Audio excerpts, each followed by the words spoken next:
Outra força também muito importante, pessoal, que vocês vão encontrar em vários, mas muitos exercícios, é a chamada reação normal. Porque é aquela história, imagine um objeto em cima de uma mesa. Parece uma pergunta ridícula, mas não é não. Um objeto em cima de uma mesa não cai. Por que ele não cai? Resposta que já me deram. É porque em cima da mesa não tem gravidade, por isso que ele não cai. Lógico que tem. Nós estamos mergulhados nesse campo invisível da Terra. Qualquer lugar que você estiver, você está sob a ação da gravidade. E agradeçam por isso, né? Senão estaria voando no espaço. Então, por que um objeto sobre uma superfície, ele não cai? Porque é aquela história, ó. Imagine esse objeto aqui, a Terra puxou para o seu centro. No que ele puxou o bloco pressionou o chão. Mas toda ação tem uma reação. Na hora que o bloco pressiona o chão, o que o chão faz? Reage. Esta reação da superfície é chamada força normal ou reação normal. Tá? Então, todo corpo que está em contato com uma superfície troca com essa superfície uma força chamada normal. E o nome normal vem da matemática. Retas normais em matemática são retas perpendiculares. Por exemplo, qual é o ângulo, mais ou menos, né, que esse aparelho está fazendo com o plano da minha mão? 90 graus. Então, a maneira técnica de falar para vocês é que esse aparelho está normal à minha mão. Ele está formando um ângulo de 90 graus, tá? Então, como a força normal, pessoal, ó, a Terra puxou verticalmente para baixo, reagiu verticalmente para cima. O ângulo formado com a superfície de contato é sempre 90 graus.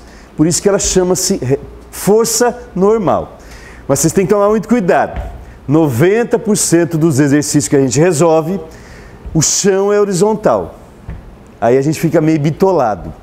Porque se o chão é horizontal, a normal é vertical para cima. Aí o cara acha que sempre é vertical para cima. E não é. Ela é perpendicular à superfície e é a reação da superfície. Por exemplo, quando eu apertar esse objeto na parede, eu vou apertar a parede para cá. Para onde que ela vai reagir? Perpendicularmente para a direita. Então, note que a normal aqui não é vertical, para cima. Ela é horizontal para a direita. Plano inclinado. Quando o bloco aperta o chão, ele reage perpendicularmente. Isso aqui não é vertical, é uma diagonal. Tá?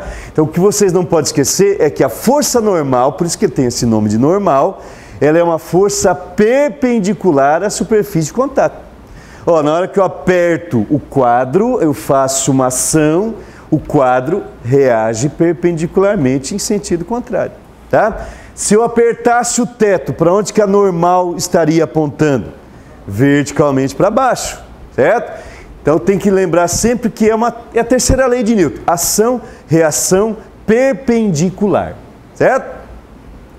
Então a grande questão de resolver exercício de dinâmica é vocês analisarem e descobrirem que forças estão atuando no corpo. Então o peso, eu já vou adiantar que o peso vai ter sempre. A normal vai ter sempre? Não, você pode estar com o corpo preso a um fio, sem tocar em superfície nenhuma, aí não teria normal. Normal tem que ter uma superfície de contato, certo?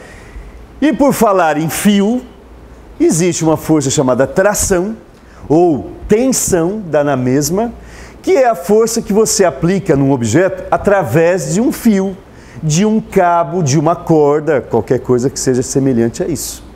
Então os meninos, quando ganharam do papai aquele caminhãozão de Coca-Cola, vocês lembram, né? Aí vocês saíram na rua para fazer inveja para os moleques da rua. Cara, pé descalço, olho remelento, nariz escorrendo e aquele caminhãozão. O que você estava fazendo através do fio? Você estava tracionando o fio que estava puxando o objeto que estava ligado a ele. Tá? Então apareceu um fio, pessoal, ó, tração. Então vai lembrando, ó, normal, superfície, tração, fio, peso é a gravidade puxando, e assim vai, né? Então, por exemplo, ó, o que eu estou fazendo neste fio? Eu estou tracionando de tal maneira que esse objeto está sendo puxado através dele, ok? Então é uma força de contato com um fio, um cabo, uma corda, qualquer coisa desse tipo aqui, beleza? Tá? E aí, Força também importante, chamada força elástica. A força elástica é o seguinte: dada uma mola, essa mola está inicialmente na sua posição original. O que significa isso? Ela não está nem esticada nem comprimida.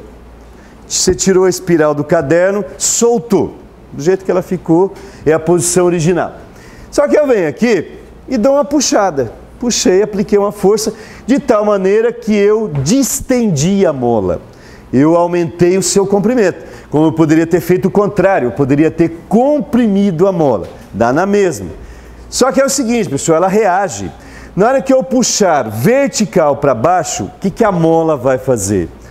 Toda ação tem uma reação contrária. Ela vai reagir verticalmente para cima. Esta reação da mola é conhecida como força elástica. Então, todas as vezes que uma mola é deformada, surgirá nessa mola uma força chamada força elástica. Como é que a gente calcula? Vocês estão vendo essa distância aqui? X é o deslocamento que eu fiz em relação à posição original dela. Então, a força elástica é calculada por essa expressão aqui, ó. Força elástica é menos Kx. Então, x é o vetor de deslocamento. Ó, vetor de deslocamento aqui, certo? É proporcional. Quanto mais você esticar a mola, mais ela reage. Salvo a situação onde ela perde a elasticidade. Mas isso nós não vamos discutir, certo? Então, esse x é a distância. O K, pessoal, é a coisa mais importante da fórmula, chama-se constante elástica da mola. É a medida da rigidez de uma mola. Por exemplo, espiral do caderno é uma mola. Pega uma mola de carro. Qual é o objetivo? Você tem que esticar as duas 10 centímetros. Tem que puxar e medir lá 10 centímetros. A facilidade é a mesma? Não, qualquer pessoa, criancinha de colo, se puxar uma espiral de caderno, estica 10 centímetros. E uma mola de carro, será que é fácil ou não? Não é. Por quê? Por causa da sua rigidez. Ou seja, por causa da constante elástica da mola. Então, a força elástica é proporcional a esta rigidez, chamada constante elástica da mola, tá certo? Esse menos, alguém sabe me dizer por que apareceu esse sinal negativo aqui? Ora, para onde que a mola foi puxada? Verticalmente para baixo. Para onde que ela reagiu? Contrária. Então, esse menos é para dizer que a força elástica é sempre contrário ao movimento original. Por exemplo, se eu comprimisse a mola para cima, para onde que ela reagiria? Para baixo, tá? Só que na prática, vocês não vão precisar desse menos, não. Porque o que a gente calcula é módulo. Módulo não tem sinal. Mas o menos tem um significado físico. É um vetor contrário ao movimento original, certo? Para baixo, reage para cima. Essa fórmula, pessoal, é conhecida como lei de Hooke. O Hooke não é o que vocês pensaram, não, tá? É um cidadão chamado Robert Hooke, um físico, matemático, cientista famoso. Foi contemporâneo de Isaac Newton. Aliás, eles foram inimigos mortais, certo? Ele foi a primeira pessoa a montar um microscópio, descobrir que um sistema de lentes dava para você ampliar o tamanho de alguma coisa. E ele tem trabalho na mecânica e uma delas é essa força restauradora aqui, chamada força elástica, tá certo? Então, Kx é a maneira de calcular. Então, vamos ver se vocês estão acompanhando. Até agora nós falamos de 4 forças. Quais são elas mesmo? Peso, normal, tração e elástico. Peso é a tração da Terra, vertical para baixo. P igual a mg. Normal, quando é que aparece mesmo? Encostou numa superfície, está trocando força com ela. Tração é quando tiver um fio. A elástica é quando tiver uma mola. Deixei por último, não foi por acaso, a força mais... Opa, sobrou o negócio ali. A força talvez mais, a que a gente mais usa no dia a dia, além do peso, porque o peso eu estou recebendo da Terra a todo momento, né? Mas é a tal da força de atrito, pessoal.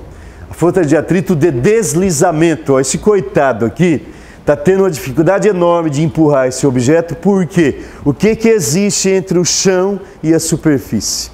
Existe um atrito. Se o chão fosse totalmente liso, o que aconteceria? Ele poderia dar um toquinho aqui que o negócio ia embora. Tá? Mas como tem atrito, ele tem que vencer esse atrito para conseguir mover o objeto aqui. Então, a força de atrito nós vamos chamar de FAT, F-A-T, é uma força de oposição a um determinado movimento ou a tendência de você mover alguma coisa. Pode ser que você não consiga mover, de tão grande que é o atrito, certo? E se ela é de oposição, ela está sempre contrário ao movimento que você está tentando realizar. E qual que é a explicação dessa força de atrito? Eu peguei aqui, dei um zoom, faz de conta que já que nós falamos em microscópio aqui, né? Eu aumentei 1000 vezes a superfície ali. Vocês vão ver que como a superfície é áspera, pessoal, não é uma coisa lisinha. Então, o objeto é todo irregular, o objeto é a superfície. Então, para se mover, ó, uma irregularidade de cima para baixo começa a trocar força. Então, o objeto bate na superfície, fez uma ação. O que a superfície vai fazer? Uma reação contrária. Esta reação é a força de atrito. Tá? Então, se o chão fosse liso, não teria essa irregularidade, então não bateria um pico no outro ali, ele passaria reto, seria fácil empurrar esse elemento aqui, tá? Então a força de atrito existe em superfícies ásperas. Existe o atrito do ar também, aí a gente chama resistência do ar, tá? Mas isso é para outra aula. Hoje o que nos interessa é a força de atrito trocada com a superfície de um corpo que está deslizando. Existe uma outra força de atrito também, que é atrito de rolamento. Essa nós não vamos estudar, que essa é meio complicadinho. Quem quiser vai ter que entrar na universidade, curso de exatas, aí vocês vão estudar, tá certo? Nós vamos falar dessa força de deslizamento aqui. Mas a questão é, como calcular a força de atrito? Tem certeza absoluta que para qualquer aluno que eu perguntar aqui, ó, o peso, vocês vão falar, professor Mauro Gostosão, pronto, está resolvido. E o atrito, como é que calcula?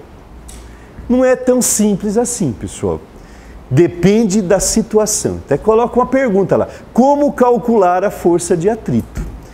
Ó, eu vou colocar um exemplo numérico, vou até pedir para vocês copiarem. Agora eu espero, porque eu não tenho esperado, porque isso aqui vocês têm na apostila. Quem quiser pode entrar lá naquela página que eu já passei para vocês. É um exemplo numérico para vocês entenderem melhor. É um bloco de massa M, ele está em repouso em uma superfície horizontal não lisa, ou seja, áspera. Então quer dizer que tem atrito. Então eu quero saber qual que é o valor da força de atrito sobre essa superfície. Ó, se eu não tentar empurrar esse objeto, quanto é que vai valer o atrito entre ele e o chão? 0. Mas o chão não é áspero? É, pessoal, mas a força de atrito... Não é porque o chão é áspero que vai ter força de atrito. A força de atrito, ela se opõe ao movimento que você quer realizar. Se eu não quero realizar movimento nenhum, o chão não reage.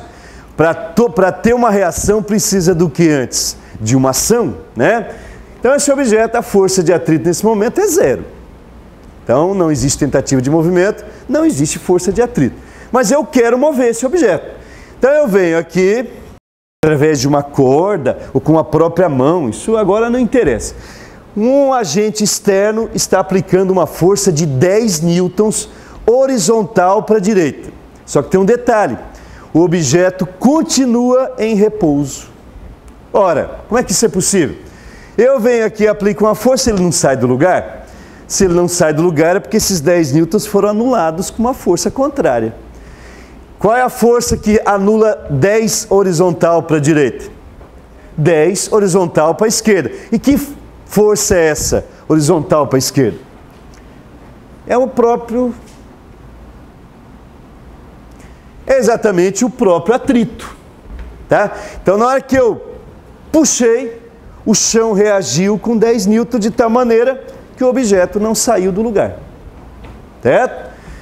Mas eu quero fazer esse objeto se mover. Então, o que eu vou fazer? Eu vou aumentar a força.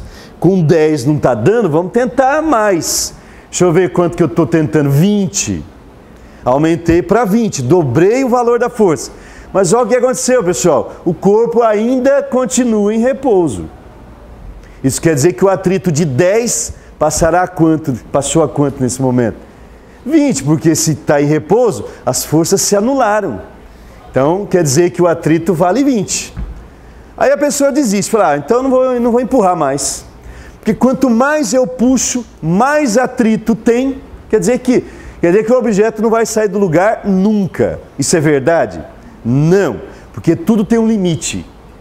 Chega uma hora que eu vou aplicar uma determinada força, por exemplo, 30 newtons, e eu descubro que o objeto entra na iminência do movimento. A palavra iminência significa início, tendência de alguma coisa acontecer. É a hora que você percebe que você está puxando, o corpo deu aquela mexidinha para se mover. Opa, isso é bom. Isso é bom porque eu descobri qual é o atrito máximo. Com 30, pessoal, ele já começa a querer sair do lugar. Lógico que ainda, como ele não se moveu ainda, o atrito continua valendo o mesmo valor da força que eu apliquei, 30. Mas agora minha vida já ficou melhor, quer dizer, mais ou menos, porque eu vou ter que aumentar. Se eu aplicar, deixa eu ver quanto é que eu apliquei, 35 newtons, com certeza absoluta, o que vai acontecer com esse objeto aqui? Se eu venci o atrito máximo, quer dizer que ele entra em movimento. Consegui mover o corpo. Então o que eu fui fazendo? Fui apertando, puxando, até que eu venci o atrito e fui embora. Certo? Então não sei se vocês perceberam, mas tem 3 momentos fundamentais aqui. E é isso que nós vamos discutir. Primeiro, eu vou até voltar slide para vocês repararem. Olha para esse. Olha para esse. Beleza? O terceiro, que é o mais importante, e o quarto, que é o movimento. Enquanto o corpo ficou em repouso, a força de atrito tem o mesmo valor da força aplicada. Não tem? Quando eu apliquei com 10, ele não saiu do lugar, quanto é que valia o atrito? 10. Quando eu apliquei 20, ele não saiu do lugar, quanto é que valia o atrito? 20. Vocês não sabem. Quer ver? Eu vou puxar a mesa. Nesse momento, pessoal, eu estou aplicando uma força de... Deixa eu fazer as contas aqui. 19,57 newtons. Qual é o atrito entre a mesa e o chão? 19,57 newtons. Por quê? Porque a força que eu apliquei não fez ela se mover. Então quer dizer que o atrito anulou a minha ação, certo? Então conclusão, o atrito, enquanto o corpo permanecer em repouso, a força de atrito tem o mesmo valor da força aplicada. Elas não são iguais, hein? Ter o mesmo valor não significa que são iguais. Vetores só são iguais quando mesmo? Mesmo valor, mesma direção, mesmo sentido, beleza? Tá, segundo momento e mais importante, que é aquele que eu tenho que vencer. É o momento da iminência do movimento, é o atrito máximo. Tem livros que chamam de atrito de destaque, porque é aquele que você... Se eu soubesse qual era, eu já metia a mão lá e já faria uma força maior que ela, tá? Então é esse atrito de destaque. Como é que se calcula? Aí tem uma fórmula. A força de atrito, chamada força de atrito estática, é calculado como o produto do μe vezes normal. Vamos entender isso aí. Essa letrinha grega chamada mi, ela está representando um negócio conhecido como coeficiente de atrito estático. O nome é esquisito, mas é fácil de entender. Visualiza aí, porque aqui a gente tem que usar a imaginação. Pessoal, tem 2 superfícies, mesmo tamanho, tá? Só que uma é de asfalto, o cara botou um asfalto ali, e a outra é de gelo. Eu pego um bloco de madeira, melhor, 2 blocos de madeira idênticos. Um coloco no asfalto, coloco no gelo e aplico a mesma força. Faz de conta que eles vão se mover. A distância percorrida vai ser a mesma? Não, por que não? Porque as superfícies são diferentes. Cada superfície que está em contato vai ter um atrito diferente. Uma vai ser mais áspera, outra vai ser mais lisa. Então esse coeficiente de atrito, ele vai representar exatamente isso. O quanto que a superfície é áspera. Em livros vocês vão encontrar valores. O cara vai dizer lá, asfalto com borracha, qual que é o coeficiente de atrito? Asfalto com madeira, qual que é? Então, para cada superfície nós vamos ter um coeficiente de atrito estático diferente. E esse N é a força normal. A força de atrito depende da normal, lógico que a normal pressiona. não é a reação da superfície? Quanto mais eu pressionar a superfície, mais atrito vai ter. Vocês já jogaram no shopping, não sei o nome do brinquedinho, é um disquinho que você coloca uma moedinha, fica uma pessoa de um lado e você do outro jogando para fazer gol. Não tem um brinquedo? Como é que é o nome daquele brinquedinho? Alguém sabe, não? Mas vocês conhecem, não conhecem? Por que fica mais fácil quando eu coloco a moedinha lá? Vocês já repararam que é tudo furado aquele negócio? Ou seja, é um jato de ar. Reduz automaticamente o coeficiente de atrito e o contato com a superfície. De tal maneira que fica liso. Na hora que acaba o tempo já era, né? A pastilhazinha lá, o disquinho para. Então, pessoal, a força normal vai... Quanto maior a troca de força com a superfície, maior é o atrito. Beleza? Então essa é a maneira experimental de se calcular o valor do atrito, chamado atrito estático máximo. E o terceiro momento é quando o corpo estiver em movimento. Alguém vai dizer, não, se ele está em movimento não tem mais atrito. Lógico que tem. Tanto tem que se eu parar de empurrar, vai passar um pouquinho e ele vai parar. Porque existe atrito. Esse atrito é chamado atrito cinético. Como é que se calcula o atrito cinético?